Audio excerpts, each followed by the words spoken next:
Hey, ladies. Welcome to Black Women Making Money. Today is all about money. More importantly, it is about wealth.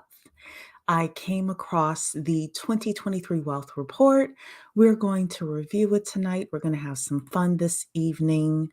Uh, as you are coming in, don't forget to like the video, give us a like. If you are watching the replay, put a 1 in the comments just so that the algorithm can bless us. And first of all, I want to say thank you to all of you ladies who supported me. I am so blessed to have all of you. We made it officially to 1,000 subscribers. Yay! I was so nervous on Friday morning. I was nervous on Friday evening because after the Friday evening show, we had 999 subscribers. And I thought, oh, we didn't make it. But I went to bed. I was like, okay, well, that's fine. We'll get up and we'll, just keep trucking along. And lo and behold, I woke up on um, Saturday morning, and we had our official 1,000th subscriber. So again, thank you, ladies. I got my email from YouTube saying that I can join the partner program.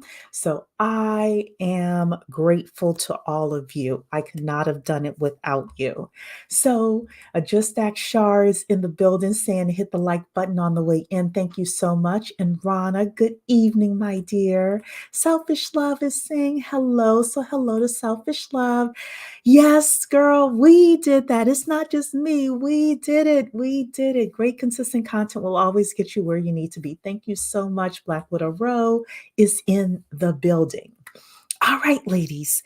So I took the weekend off, and today I actually had a really good day. I've been struggling for the past few weeks with regards to my job, and I'm like, oh my goodness, did I make a huge mistake leaving my business, blah, blah, blah.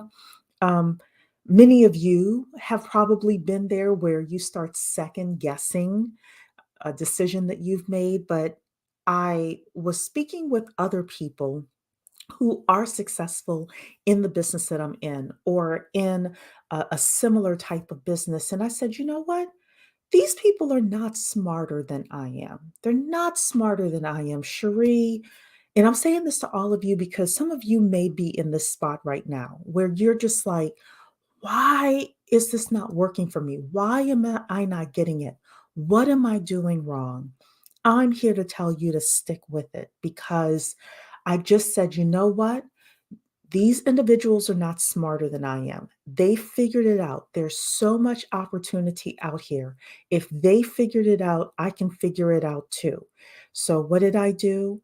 I said, okay, what am I deficient in? Those 4 things I tell you ladies to do, I'm doing those things myself. I was deficient in technical skills.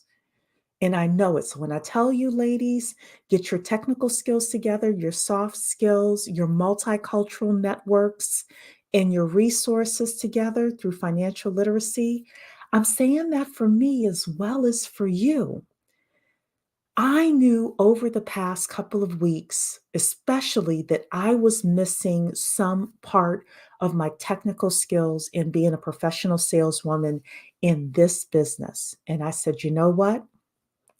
I'm going to hunker down. I'm going to figure it out. And lo and behold, today was the first day I have this list of calls that I'm supposed to do every day.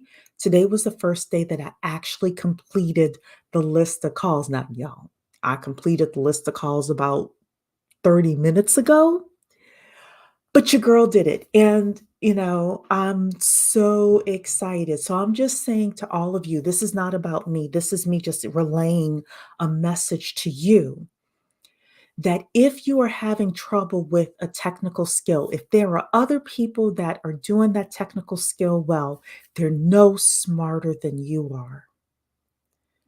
If you believe in yourself and you take a deep breath and you say, you know what, God, if you believe in God, you know what, God, I know I can do it too.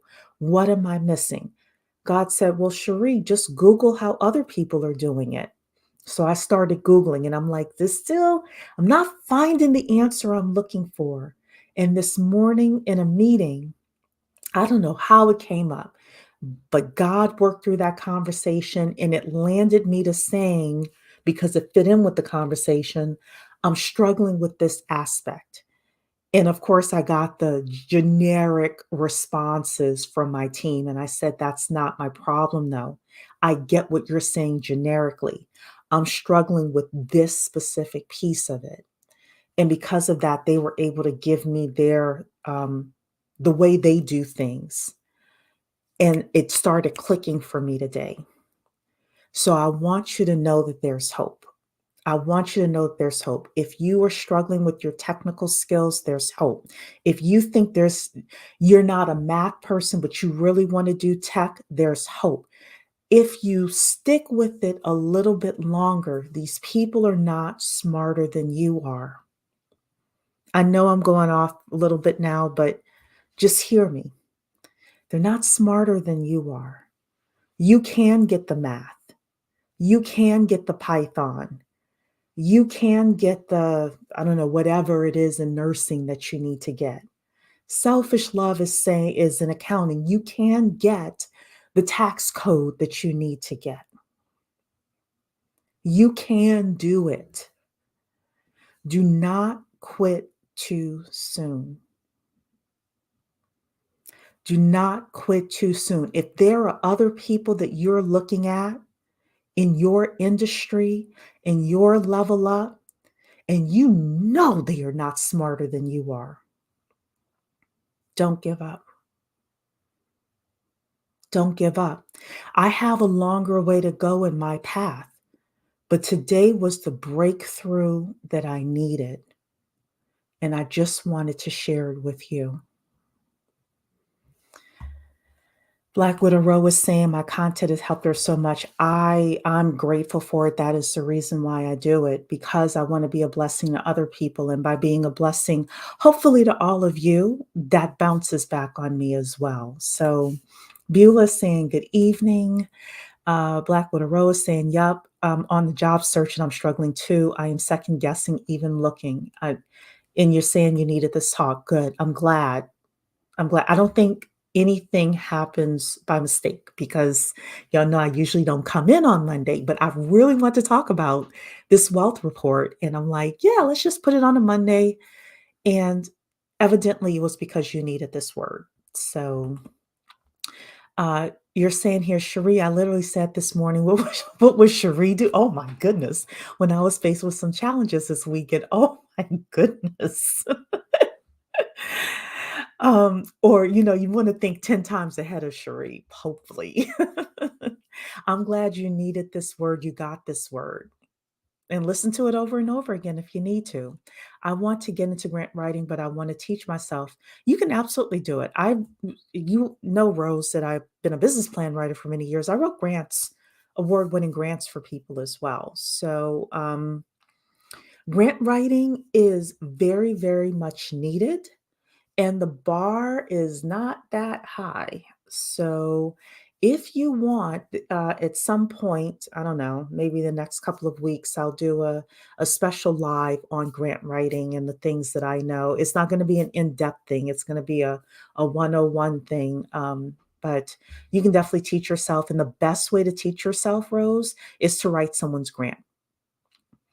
And another thing, Rose, with regards to grant writing is there's grant writing for nonprofit businesses and grant writing for for-profit businesses. So are you looking to make money with this, or are you looking to do it for charitable purposes? If you're looking to make money through grant writing and grant writing is going to be your business, then you need to write grants either for-profit companies that have the money to pay you, or for nonprofits that are well established that have the money to pay you. So I hope you understand what I'm saying there. Pick your audience very well with that.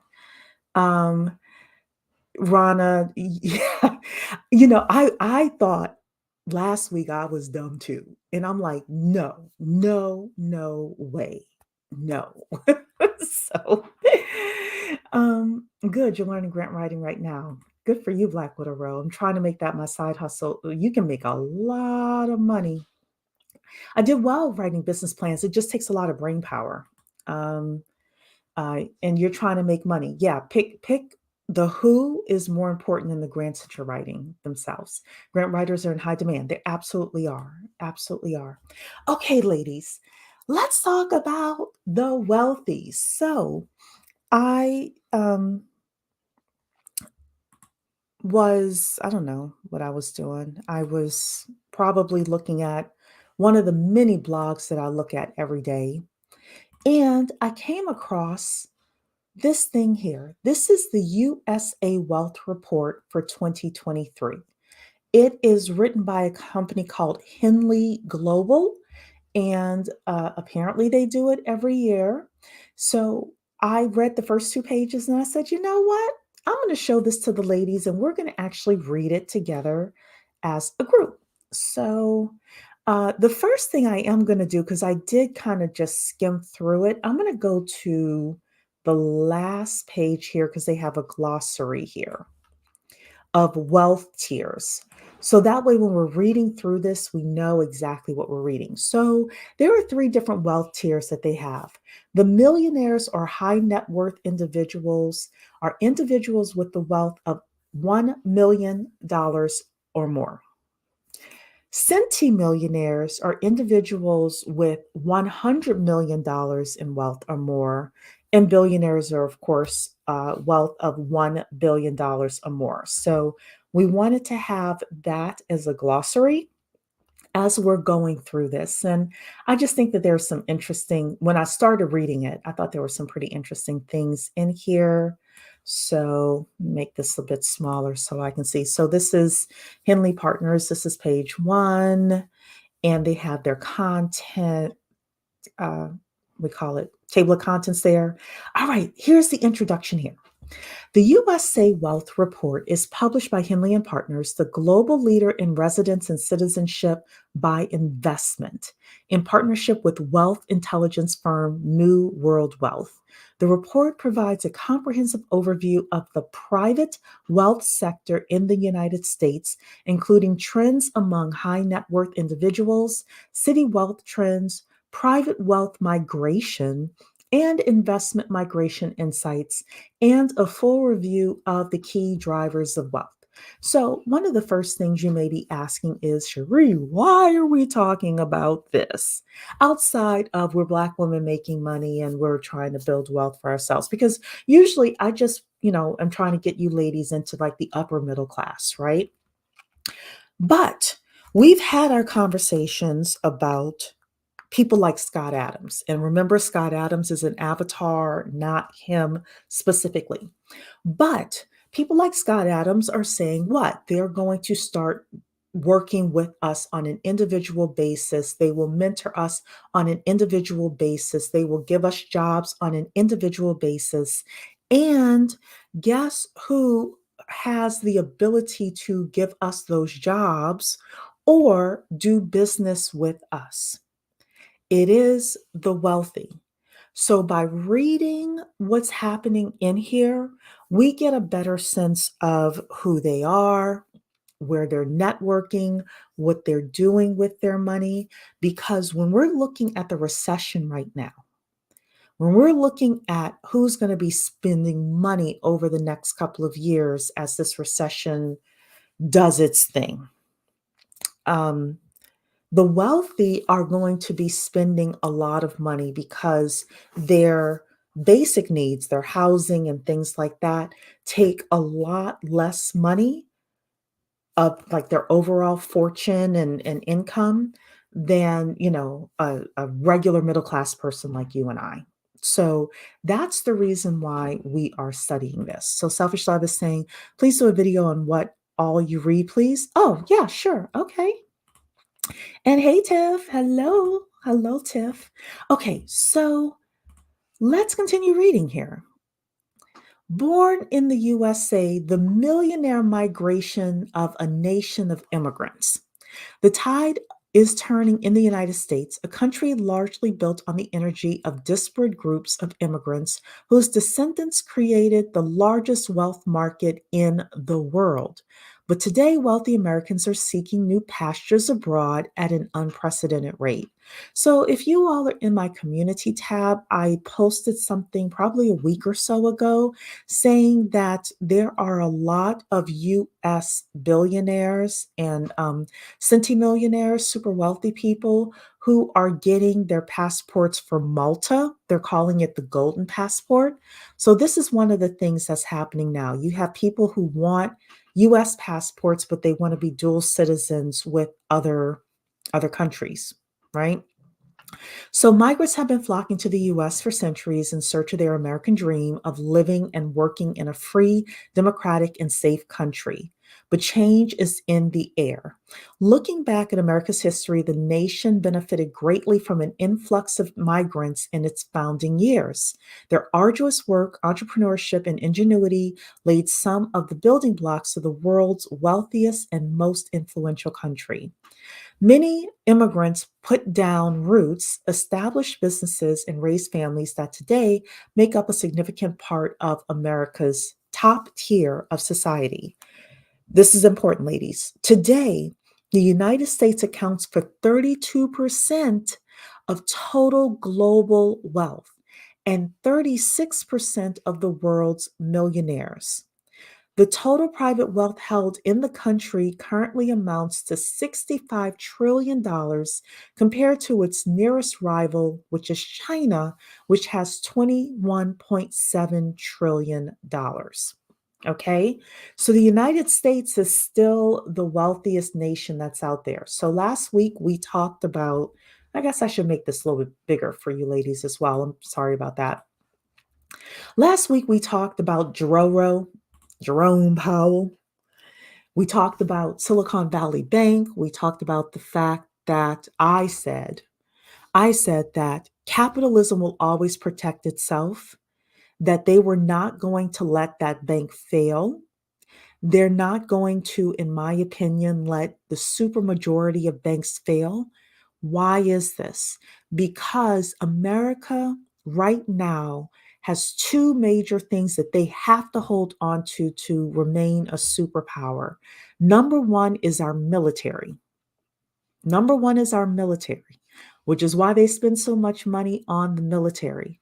And number two, we have to remain a safe place for people to invest capital in, whether it's real estate, whether it's our stock market, etc. That is why they're going to bail out these banks. You have people saying, oh, they should let the banks fail. Um, yeah, blah, blah, blah. They're not going to let that happen. They're not going to let that happen. We would end up in major crisis. You think that there's crisis now with the economy? We'd end up with major crisis if we let go of our military strength. See, Rana's saying there are many military bases. That is part of the reason why. We let go of our military strength. Number one, we're in trouble, or we let our financial institutions fail. They're not going to let that happen. So let's keep reading here, ladies. Let's see what else they're saying here. So this is saying, what is motivating them, that's the wealthy, to migrate away from the world's largest private wealth hub and wealthiest cities to pursue new dreams and opportunities elsewhere? A key driver behind this migration surge is the political polarization caused by partisan conflicts between Democrats and Republicans. Ladies, the politics is getting in the way. The country is just way too divisive. Now, these people are going to keep their US citizenship. Don't get it twisted. They're going to have their money in the United States. Don't get it twisted. But they're going to put their money elsewhere as well. And they're going to make sure they have other passports so they can get out if they need to.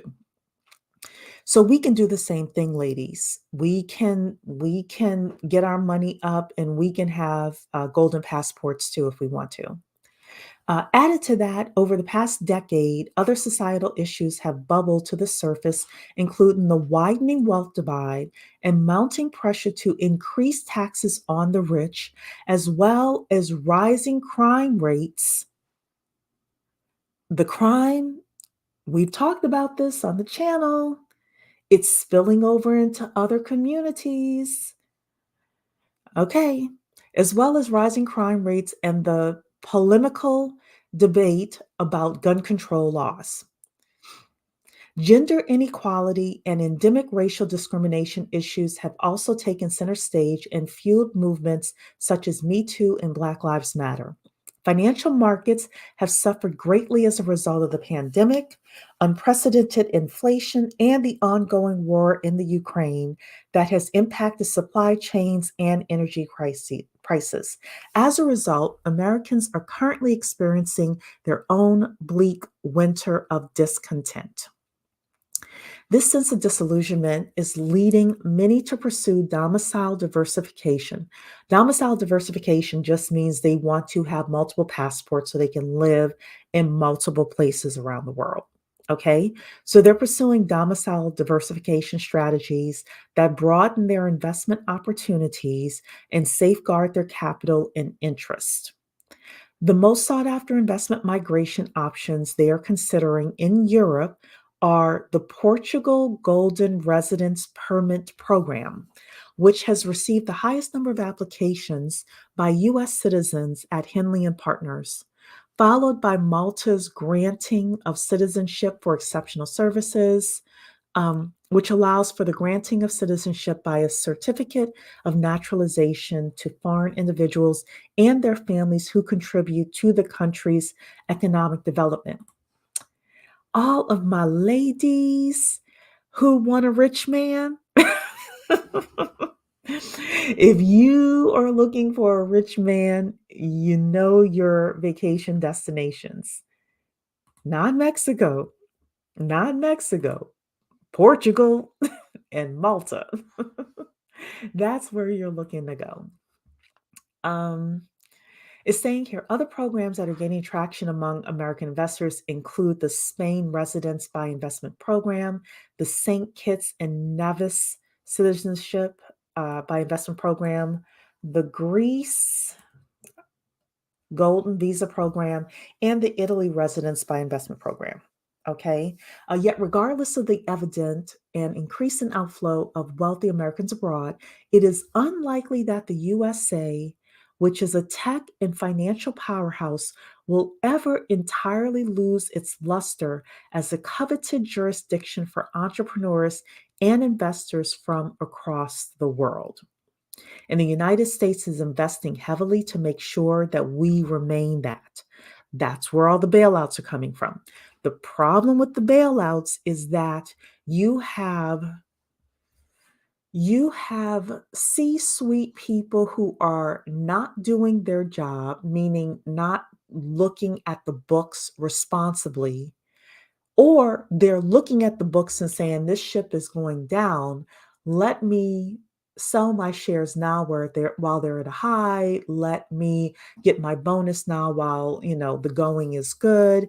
And then they're leaving these companies in ruins and going to the next company. Beulah's saying, my hairstylist told me about this. By the way, she is rich. Look, you better listen to your stylist.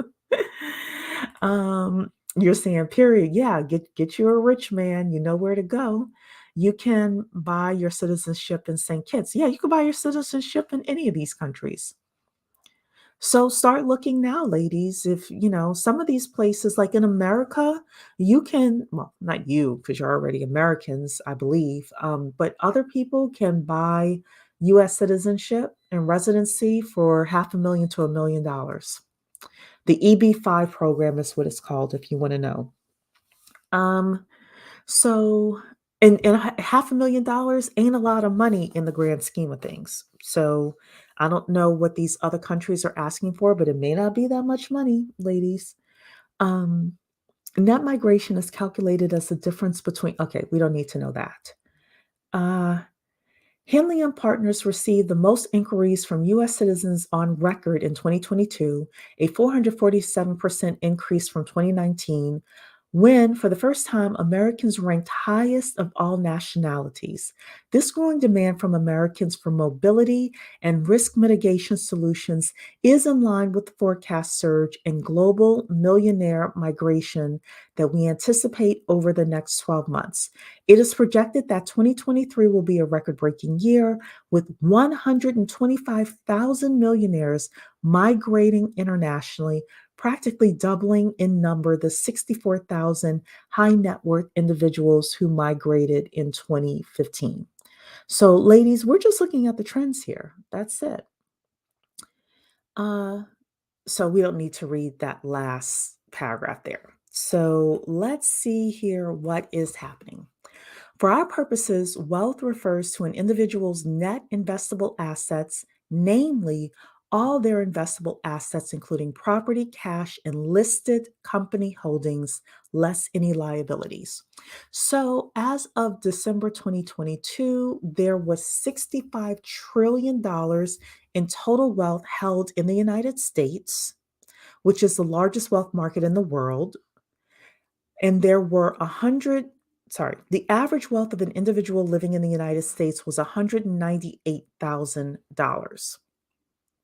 We're the fifth highest average wealth level after, ladies, these, if you want to travel, go to these countries: Monaco, Switzerland, Luxembourg, and Australia. I'm telling you where to go if you want a rich man. If you want a rich man, get yourself dolled up, look cute, and get you a ticket to Monaco, Switzerland, Luxembourg, or Australia. Average wealth is 198,000. Y'all are laughing. Good. I'm glad you all are seeing the humor, but I'm serious too. I'm serious. I don't know why people want to go to, well, I won't say that. I'm going to say I want to travel where the wealthy are traveling. If we're talking about having multicultural networks, we want to be where they are. Right, ladies? So let's see here.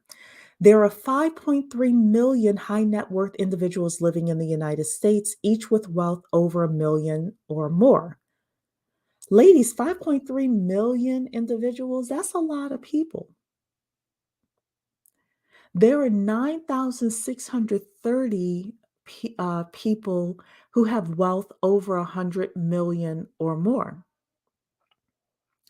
Guess what? For something like this, you only need one of these centimillionaires to know who you are and to like you and to take you under his or her wing.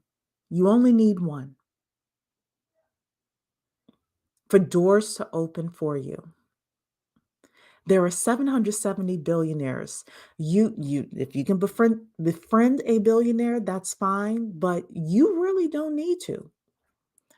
You could befriend one of these 9,630 centimillionaires and get your ride to whatever it is you're trying to get to.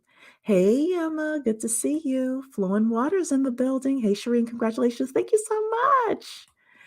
Came in right on time. Yet, look, we talking strategy right now. So let's see what else they have within this wealth report.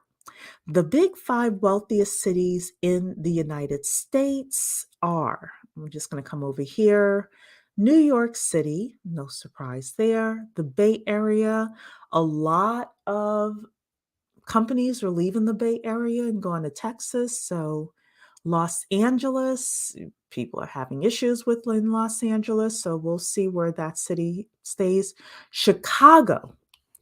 Chicago is interesting to me, ladies, because there's a mayor's race in Chicago. The crime issue in Chicago is bad.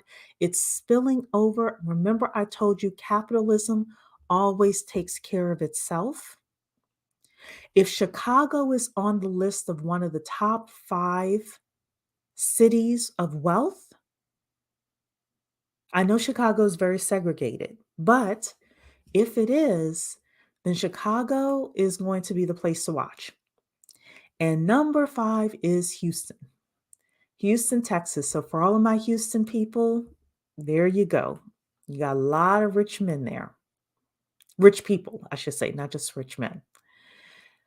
Uh okay. So let's take a look here. So the different cities. So New York obviously is wealthy because of finance, right? It's the financial center of the United States and really of the world. Um, And it also says here, perhaps most notably, total wealth held by the city's residents exceed $3 trillion, dollars, higher than the total wealth held in most major G20 countries. So a lot of money in New York. Silicon Valley has affluent areas like Atherton, Los Altos Hills, and Palo Alto. Los Angeles has the entertainment industry, media, retail, tech, and transport. A lot of that is moving around though, now that people are able to work from anywhere. Chicago is the base city for over 30 Fortune 500 companies. So, and then Houston has aeronautics, biotech, engineering, and energy. So that makes sense. America's fastest growing cities. Austin, Texas is in the building. So they have 30,500 millionaires, 86 centimillionaires, and 9 billionaires in Austin. West Palm Beach makes sense. 900% increase, sorry, 90% increase. Scottsdale, Arizona, that makes sense as well. Miami, and Greenwich and Darien, I think that's Connecticut. Okay. So if you want to know where people are going, if you want to know where people are going, these are the cities you want to be in as well, ladies. I hear a lot of great things about Austin, Texas. So let's see here. Freedom to move, chasing the elusive American dream. We've read all of that before. I don't think I want to read this section. This sounds like a history lesson here. Let's come down here and see second home hotspots for America's most affluent. So if you want to know where to vacation, where to go, you're looking for centimillionaires, which are worth $100 million dollars or more. You're looking in Miami, the Hamptons, West Palm Beach, Napa, Aspen, Santa Barbara, San Diego, Jackson Hole, I guess that's Florida. I don't know where that is. Carmel by the Sea, that's California. Boca Raton, Vail, Naples, and Park City. And then they have here the white is the peak holiday month, and the gold are the residents. So let's kind of make this smaller so we're able to see this a little bit more. So the peak holiday month, you'll have in Miami, you'll have 800 centimillionaires in Miami during the peak holiday months. You'll have 700 of them in the Hamptons. You'll have 200 of them in Napa, 200 of them in Aspen. I have to admit, Aspen is on my list. Are there places on here that you would like to go? Ladies, you can put that in. You're from West Palm Beach. Oh, cool. The city is growing. Look, the city is getting richer, apparently. These people have their second houses there. Jacksonville is further north. Boca Raton is wealthy. Yep.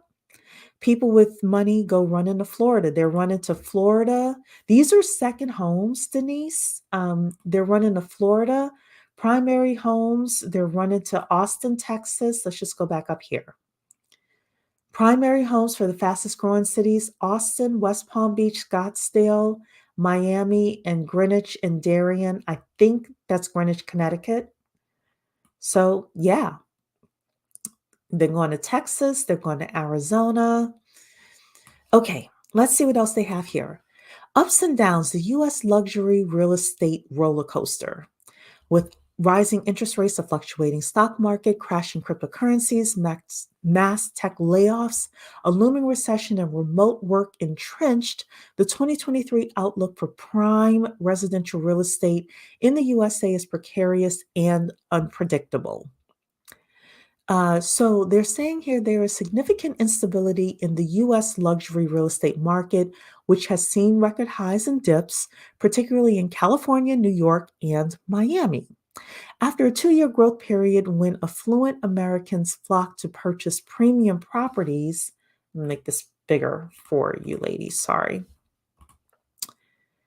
Um, After a 2 year growth period when affluent Americans flocked to purchase premium properties and prices increased 20% or more for the top 10% of markets, recent months have seen a significant slowdown in the quantity of homes for sale and prices paid for prime real estate in the USA.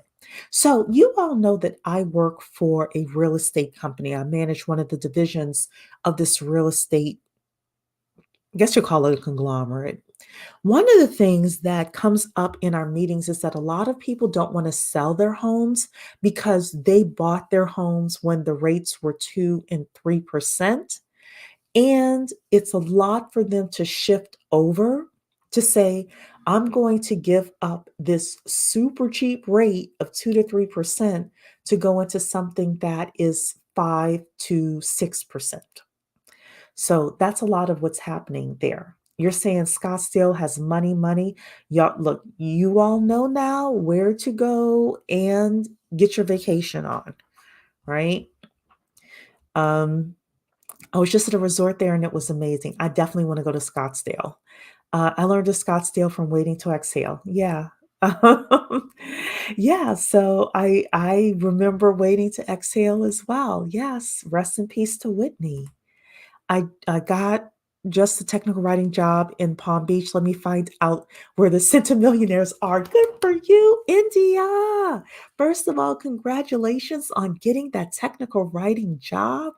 Second, um, between a Google search and just talking to people, I'm sure you will find out where they are, where the country clubs are, the golf clubs, um, the Ritz-Carlton in that area, whatever super five-star luxury resorts there are, you'll be able to find them. You will be able to find them, my dear. So let's see here. What else they have here? So, oops. This is the top US hotels for centimillionaires. Ladies, get your writing utensils out or open up your cell phone and get your notes together or put this on replay. The hotels below are especially popular among centimillionaires in the United States. Let's see what they are. Number 1, the Breakers in Palm Beach, Florida. The Breakers at Palm Beach, Florida. Number 2, the Bellagio in Las Vegas, Nevada. Number 3, the Plaza Hotel in New York. Number 4, the Beverly Hills Hotel in California.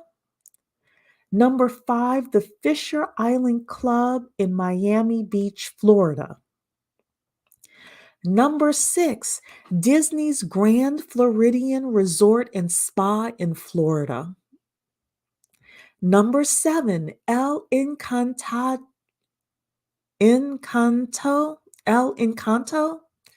Santa Barbara, California. Number 8, Rancho Valencia Resort and Spa in Rancho Santa Fe, California. Number 9, the Mansion at MGM Grand in Las Vegas, Nevada. And number 10, the Little Nell in Aspen, Colorado. Ladies, if you are going to any of these cities, you know where to stay. If you can't afford to stay there, you know where to go have lunch or dinner or happy hour or something. You might bump into the centimillionaire that could be your level up. He could be your future employer. He could give you a multi-million dollar contract for your business. He might date you. He might marry you. So, ladies, you all got the hook up officially with regards to where you need to stay when you are going to these hotels. I'm sorry, going to these cities. So, you're saying you found the PDF. Good. Yeah. So, uh, yep, the Breakers is a wealthy hotel and celebrities go there. I have never heard of it before. Yeah, Emma, you know what? You don't have a wrench, but I'll put the link in for everybody. I'll put the link in for everybody so you all can go and see the report, and I will pin the link as well. So that way you all can go and see the report there. Okay, ladies. So the top US colleges producing centimillionaires. Remember, if you all follow my community tab, I said, oh gosh, I didn't say it. There was a report that came out. There was a report that came out that said 32% of the country's millionaires come from like 9 different universities. We're also saying on here that if you're raising Nepo babies, it's not that college is a waste, but if you can get your kids into one of these colleges, the fact that they will be rubbing shoulders with the future centimillionaires, they're going to go a long way. Also, a lot of these classes or these colleges, you're able to even potentially go for like one class or something like that. You can matriculate, quote unquote, at Harvard University. Get creative with regards to how to get in the rooms with these people because the colleges that are producing the centimillionaires are Harvard University, Massachusetts Institute of Technology, Stanford, UPenn, probably Wharton Business School, Columbia University, Yale. I had a chance to go to Yale. It's the story for another day. Cornell and Princeton. And you all know who graduated from Princeton, right? Let me get rid of this. You all know who graduated from Princeton? She was the first lady, the first Black first lady of the United States, and her husband was biracial president of the United States. They went to Princeton and Harvard. Yeah, proximity is queen. It absolutely is. All right, ladies. Let's see what else they have in here. Hold on a second. Let me see here. I want to read this here.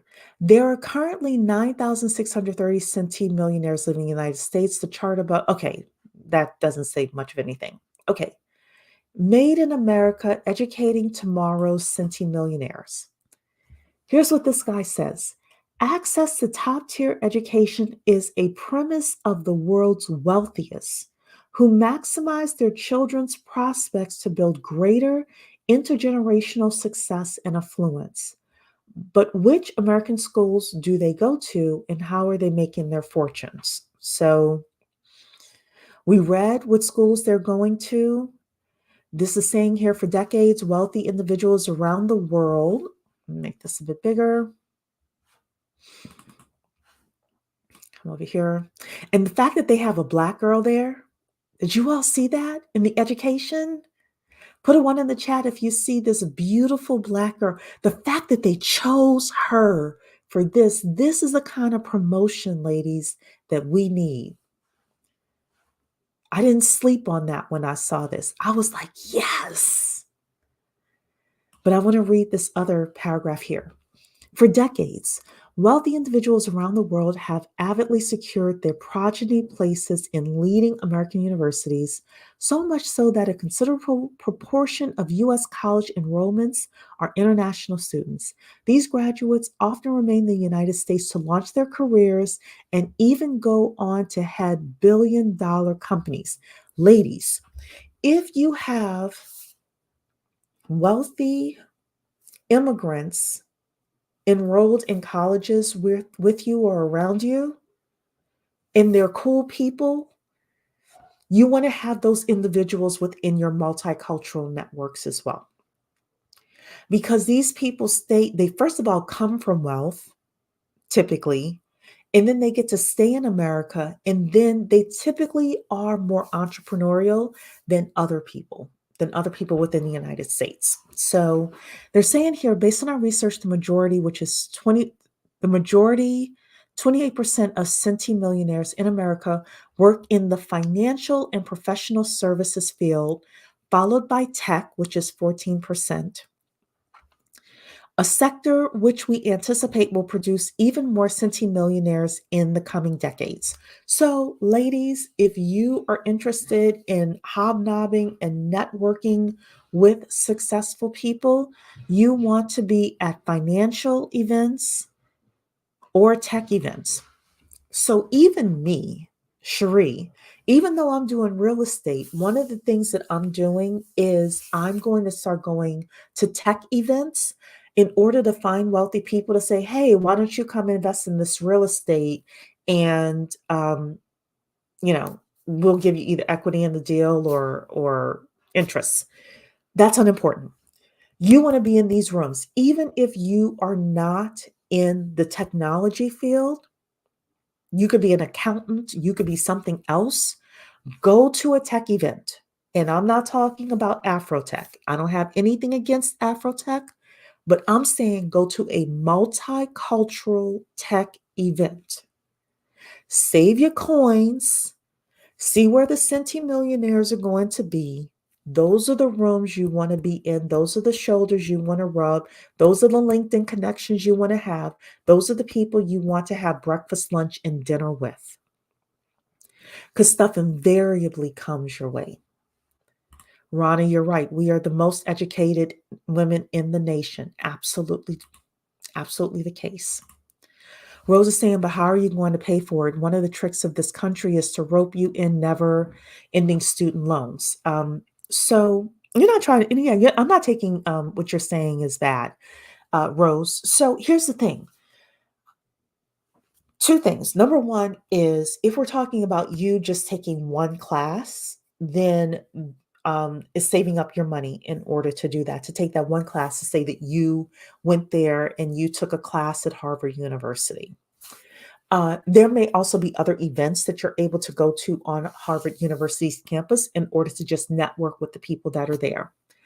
If you were talking about your children going to um, Harvard or someplace like that, number one, you're investing in their tutoring and in their test preparation, things like that to even get them there.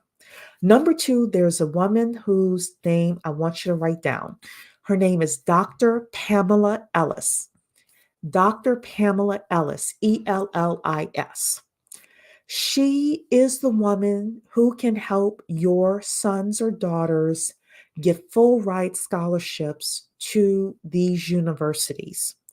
You need to start working with her when your child is 14 years old, a freshman in college, or a sophomore in college at the latest. There are all sorts of foundations out there that have money to give to um, to young people, to deserving young people.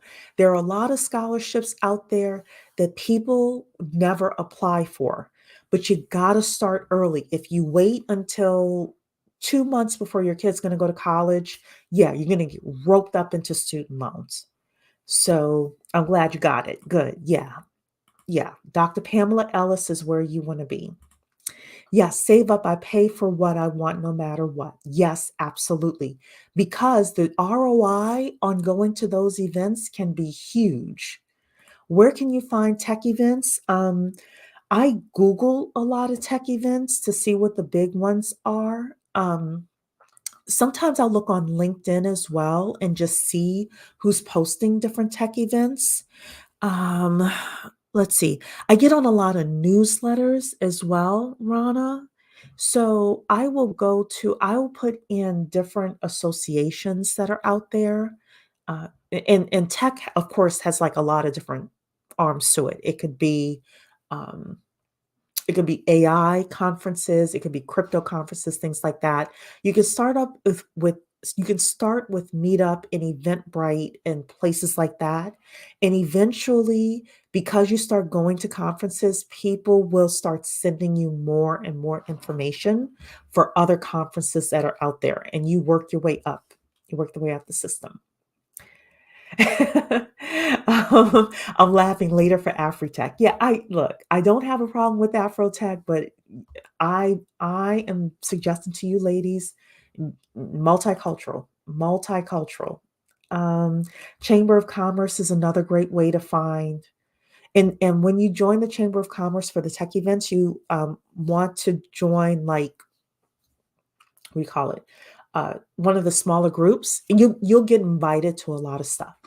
In some stuff, you can even ask if you're on a budget if you can get in for free or do they have a discount code.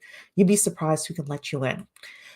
If you go to one of these schools and the degrees pay for themselves, one is scholarships and endowment, two, the job prospects. Absolutely, especially with the job prospects, because I was reading an article that said that a lot of people who go to these universities, like all you call it the older people who've gone to that university previously, they'll look for people who have gone to Ivy League schools and recruit them for internships, etc.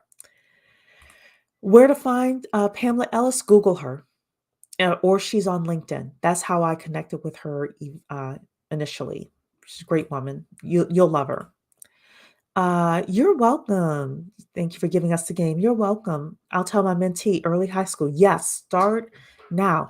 And here's the thing with Dr. Pamela Ellis. She'll say, oh, it depends on the school that you want to go to and finding a school fit, but have like, stay on her with that, no, but I wanna know about the foundations that have the money so I can start applying early. Because she told me a story of somebody that she helped to get, like, a lot of foundation money, or that she knew that they got a lot of money from foundations, so stay on her for that, yeah, but get in there early high school. Absolutely. Okay. So yeah, alumni. Yes, that's the term I was thinking of. Alumni. It's a little late for me. It's a little close to my bedtime here. So, alrighty then. Let's see here. What is this saying? Main wealth creating industries for the centimillionaires. So where are they working? 28% are working in financial and professional services. 14% work in tech. 8% are in real estate, 8% are in media and entertainment, 7% are in energy, 7% in retail, 6% in healthcare, 5% in hotel and leisure, 4% in manufacturing, and 3% in transport. So they're saying here financial and professional services include asset managers, banks, hedge funds, investors, and law firms, ladies. All right. So when we're looking at financial and professional services, they are churning out the most $100 million plus people. So those are the kinds of events you want to go to. Even if you're not in the industry, you can just say, I'm curious about the industry. I want to know more. You know, financial services, law firm services, they always hiring HR people and recruiters and stuff like that. So whatever it is that you're doing, project managers, etc., you can still be in these rooms. Okay. And what else are they saying here? Key drivers of wealth. All right, get your note-taking device here. Based on our research, the top factors that encourage wealth growth in a country include Number one, high levels of safety and security. The safety levels in the country and the efficiency of the local police force are among the most critical factors in encouraging long term wealth growth. High crime in its big cities is arguably one of the biggest problems America currently faces. As World Bank data reveals, the USA is significantly less safe than most European countries, especially when it comes to its murking rate. Ladies, when we talk about the crime is about to be dealt with, this this report here, the United States is not going to let people mess with their money, right? So you all can take that for what it is. Let's keep going. Number two, growth. Oh, let me go back. One more thing about number one. Number one more thing. We heard or we read probably a couple of months ago that the guy from The Big Short who predicted the 2008 mortgage crisis, he is heavily investing in prison stocks. Okay. So everybody's looking at this data. And again, that's one of the reasons why I say some of the things that I'm saying to you, ladies. Okay, number two, growth in key sectors. Most industries boost GDP, but very few boost wealth. Generally, only industries that bring new money into a country help to build its wealth. Notable examples include export sectors such as tech and manufacturing, and tourism sectors such as luxury hotels and lodges. The USA performs very well in this aspect as almost all of the world's main tech companies are based in the country, including Microsoft, Apple, Google, and Amazon. Steady investment in the New York Stock Exchange and NASDAQ also brings large amounts of new money into the country, as does the entertainment sector, which consistently generates large amounts of Forex revenue every year. So, ladies, when I read this, I want you to hear one big thing with this um, section here. It is that wealth is built from new money. Wealth is built and created from new money.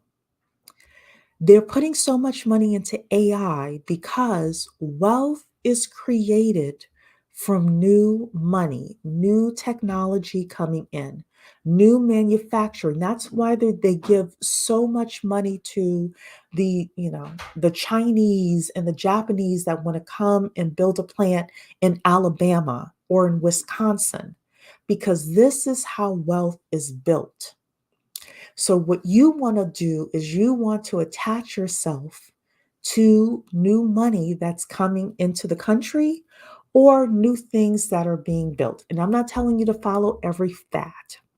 I'm not telling you to follow every fad, but I'm suggesting, and that's one of the things that we do on here, is that you look at the trends. Look at the trends. Okay, let's see here. Number three. So, this is the third factor for wealth, a well developed and neutral news media. It is vital that major news outlets in a country are neutral and objective. A well developed financial media is especially important as it helps to disseminate information to investors. The USA excels here. Most of the world's largest independent news outlets are based in the country. So, we're seeing with regards to financial media, there's, for the most part, transparency within the Wall Street Journal and CNBC, places like that. We're also seeing where CNN is starting to move from being partisan to trying to move to being more middle of the road. So, yeah, that makes sense. Number four, robust ownership rights. The USA accounts for over 50% of the world's 5 million homes, demonstrating the strength of ownership rights in the country. Now, some of you may say, Cherie, the affordable housing crisis, oh my goodness. And yet, within the United States, we still have the greatest opportunity to move up socioeconomically. Amongst all other countries in the world, we are one of the top with regards to that. There are some countries in the world where if you are not a citizen of that country, you cannot own a home. So that's why if you don't own a home right now, ladies, I always try to suggest that you look at the NACA program. If you put in NACA, NACA, um, and then you can put in home. I think it's NACA.com. They actually you typically takes about 9 months to get through the program, and they will give you a down payment for a home. Okay. Number 5, wealth factor.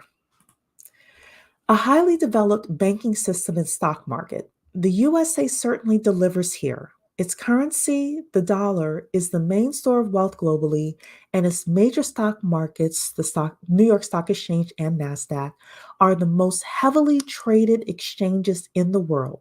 Perhaps most notably, 9 out of the top 10 largest companies in the world by market cap are based in America as of December 2022.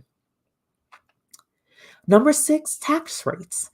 Tax rates are currently fairly competitive in the United States with relatively low corporate tax and capital gains tax rates when compared to most other high income countries. Furthermore, estate duty in the US is applicable only to estates worth over $12 million, which means lower tier millionaires are not required to pay it. This is significant as in many other high income markets, including France and the UK, the threshold for estate duty is under $1 million. So, ladies, when we're looking at all of these things together, even though, America has a little bit higher taxes than other countries, we have economic stability here, which a lot of wealthy people want and desire. So then they're talking about China here. We're not going to go through that. Um, you're able to see here the GDP between the USA and China is very close. So GDP basically is like the revenues, right?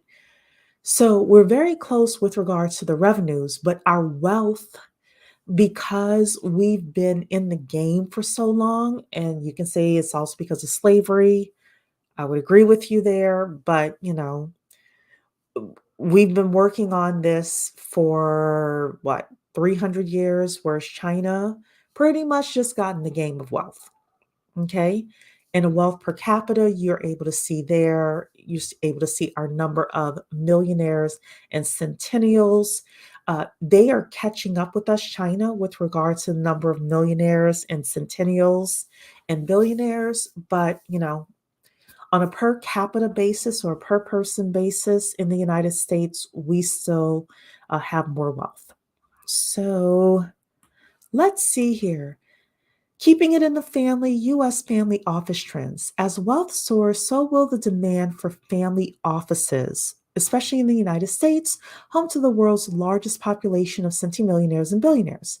But they will also need to adapt as their founders transfer power and wealth to the next generation.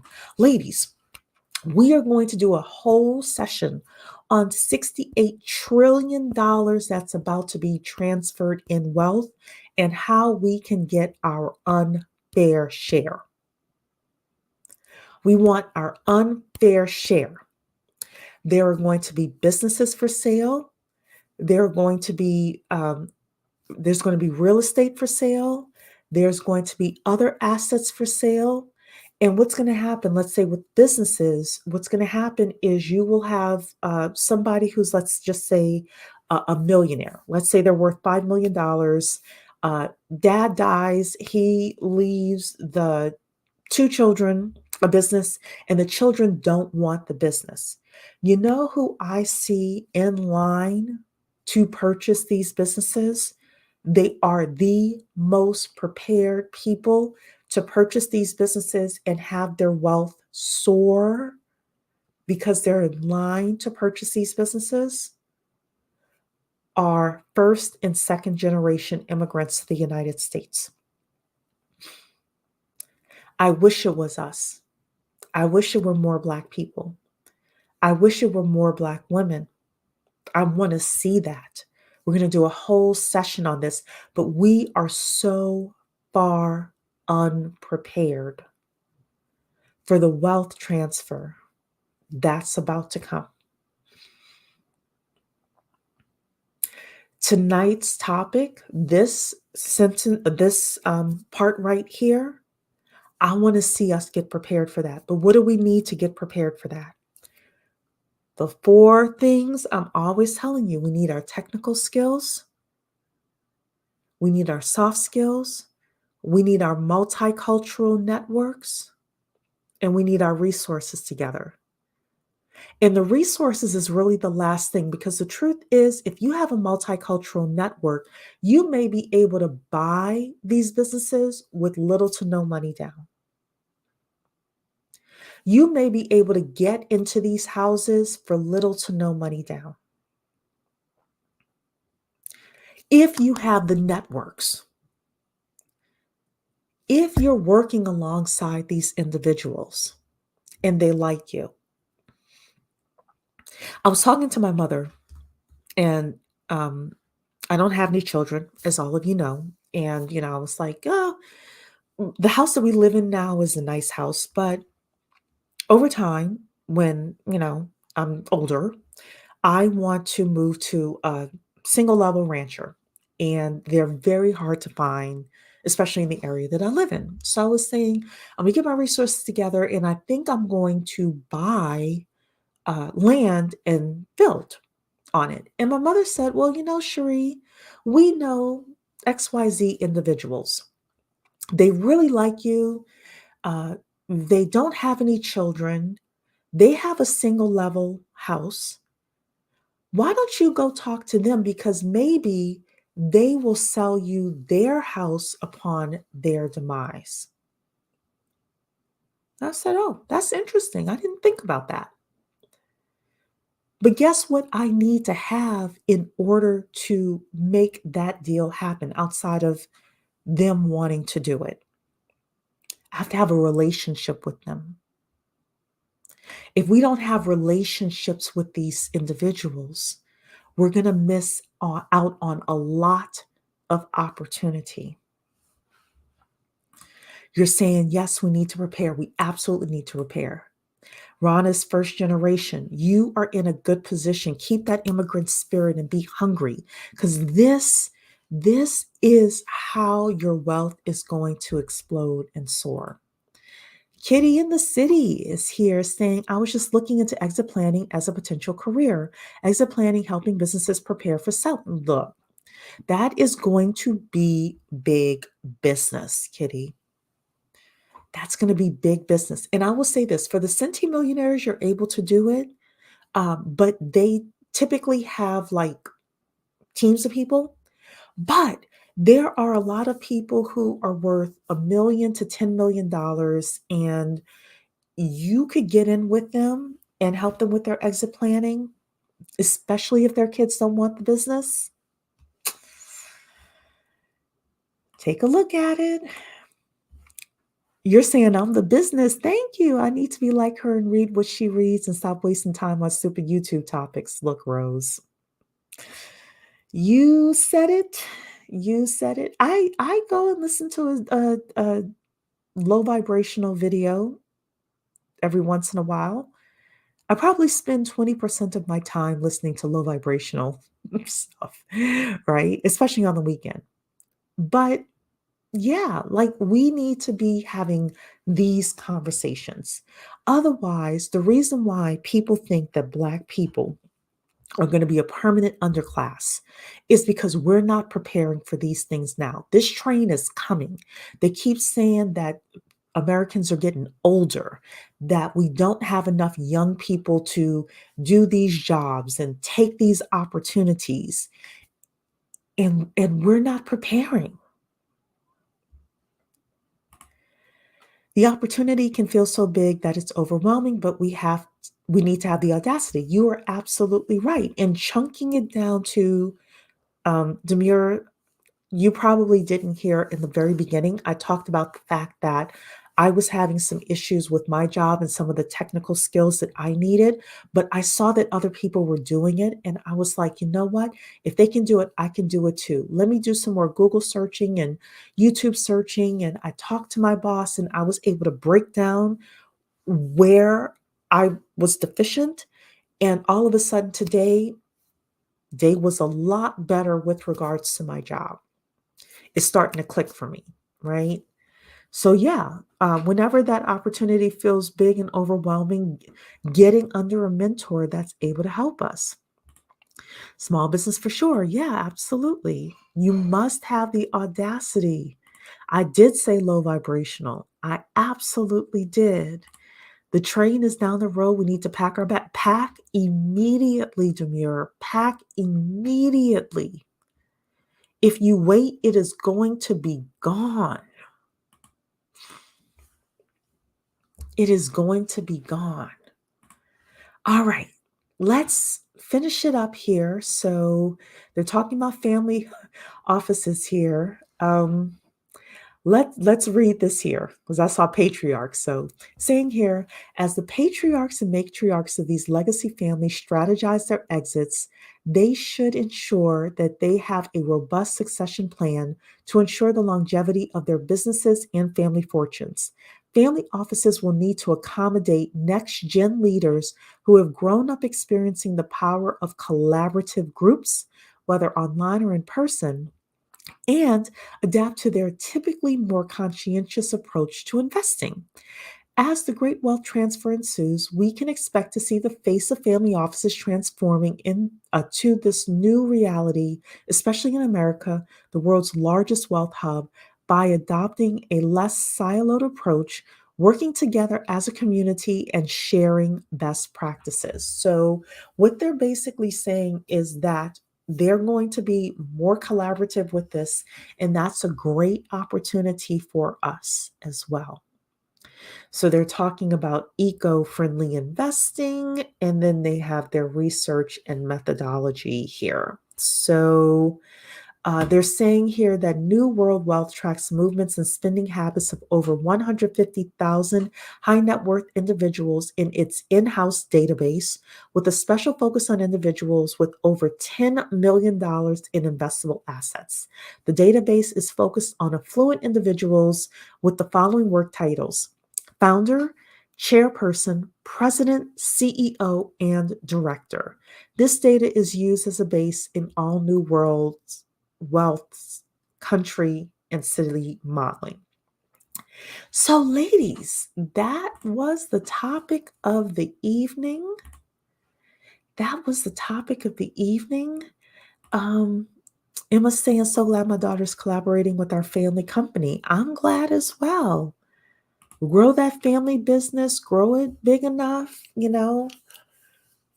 We practice nepotism on this channel. I believe in Nepo babies. I believe all of us should be aiming for at least the upper middle class.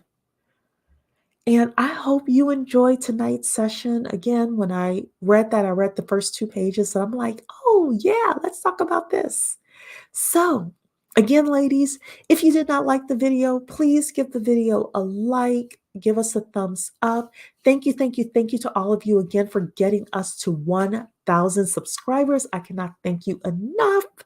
And I will see you all in the next few days. Take care. Bye, ladies.